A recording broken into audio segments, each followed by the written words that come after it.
so after our no added sugar challenge last week, this week we're going to work on our flexibility. So this is a daily program. It's going to be about 10 minutes a day. All you really need is a tennis ball or a massage ball. So probably the best is the tennis ball for this, because we are going to use it against the wall.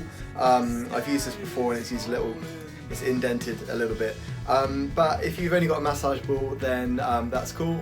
Just maybe watch out for the paintwork. Maybe use a tea towel or something just when we use it for that. So the first thing that we're going to do is roll our feet.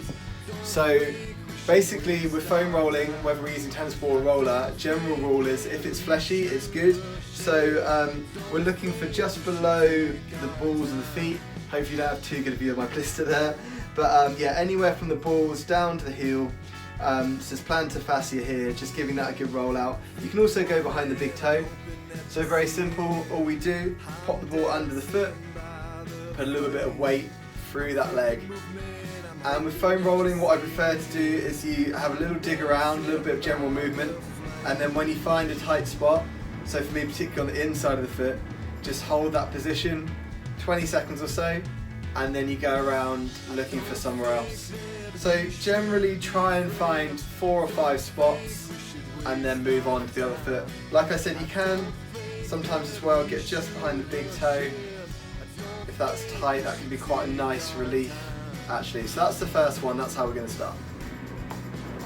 Okay, so next up we're going to take our tennis ball, and this time we're going to work on the outside of the hip. So the muscles on the outside of the hip, particularly when we're kind of moving that way, can get particularly tight, and that can inhibit the glutes. So the more we can relax these muscles, the more the glutes can work. So what we're going to do is take our ball, look for your hip bone, go slightly behind and slightly down, and then we're just going to work that into our wall. So you bring the leg in front, and as you move around, there's just a small fleshy area there, and you should find the spot that we're looking for.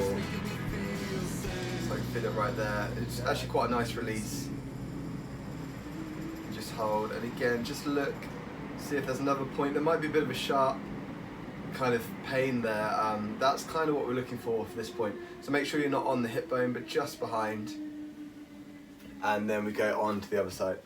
So straight after that, now we've kind of released this a little bit, what we want to do is work the glutes. So these are the big muscles that should be doing that job. So ideally better on the wall, but I'll show you here because the angle is better. You're going to stand fairly close to the wall, bring the closest leg up and pretty high. You're going to come over onto the wall, so you lean over. So you're just leaning across like so, and then squeeze the glute of this back leg. So really squeeze the glute here, 5 seconds or so, and then come back off. We do the same thing. Come across, squeeze, and back down. Next up, very simple, really good exercise for the hips, inside and outside, but also for the ankles. So try and keep your foot, keep it relaxed, keep it where it is without putting too much pressure on. I'm just going to hold on to something, could be a wall, could be the side, and just bring the leg across and up. Just swinging nice and loose. Let's try and stay fairly upright in the upper body.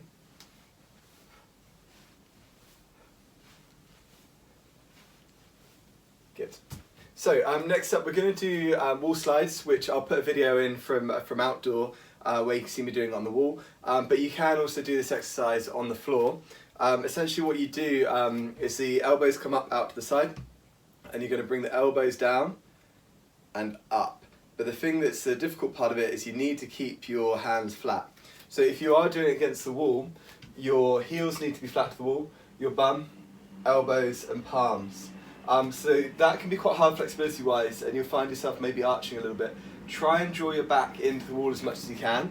If you can't physically get there, do it on the floor. So the floor version looks like this.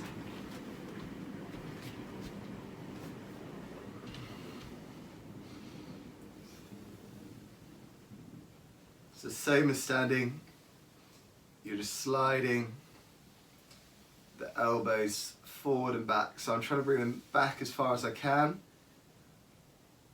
and then up, keeping the palms, the back of the hands flat.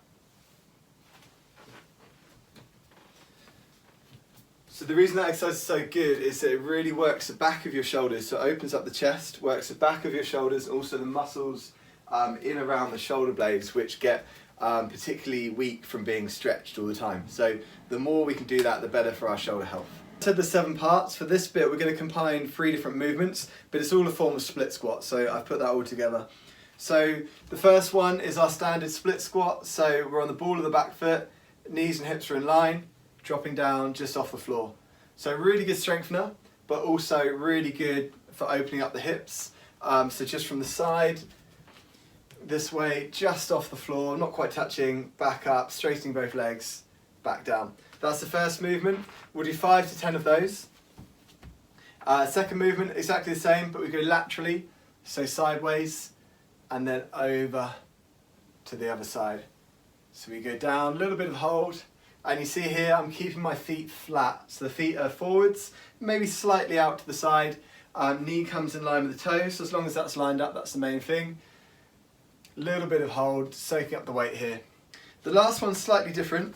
It's kind of a rotational movement. So this back foot is going to go off to the side. This front foot's going to be forward. So we're going to keep this back foot flat, but the front foot, we're actually going to come up onto the heel.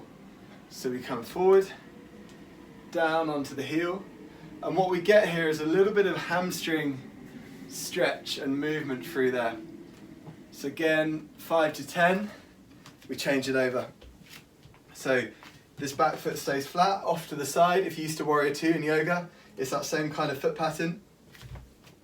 And we come back, up onto the heel. So we sit back, knee goes out to the side, up onto the heel, for that nice stretch through the hamstring and the inner thigh. Perfect. And then we're going to finish it just with a very simple hamstring stretch. So perfect if you've got something to hold on to. And we're going to come onto the heel, a little bit of bend in the leg.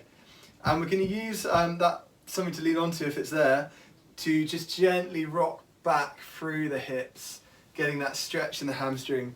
So if I turn sideways, a little bit of bend here, staying fairly upright and using this to help balance, so using some kind of ledge, sofa, whatever's nearby, and just rocking the hip back. And what we're really looking for, and the reason the knee's slightly bent, is that I'm looking for the real meaty part of the hamstring, the muscle belly here to be stretching. So not really feeling the back of the knee, but really feeling it right in the middle of the hamstring. So again, staying quite upright, I'm not rounding too much, or at least trying not to, and then change sides. So this one we're going to hold for about 30 seconds each side. And then once you've done that, hips, hamstrings should be a lot more open. Upper back, the right muscles should be activated and have the front of the shoulders a bit stretched. Feet should be nice and a bit more mobile after the rolling. And yeah, I'm hoping you feel much better for doing that. So let's see how it feels after doing it 7 days in a row, if you do feel the benefit and the difference. Really hope you do, and let me know how you get on. Thanks.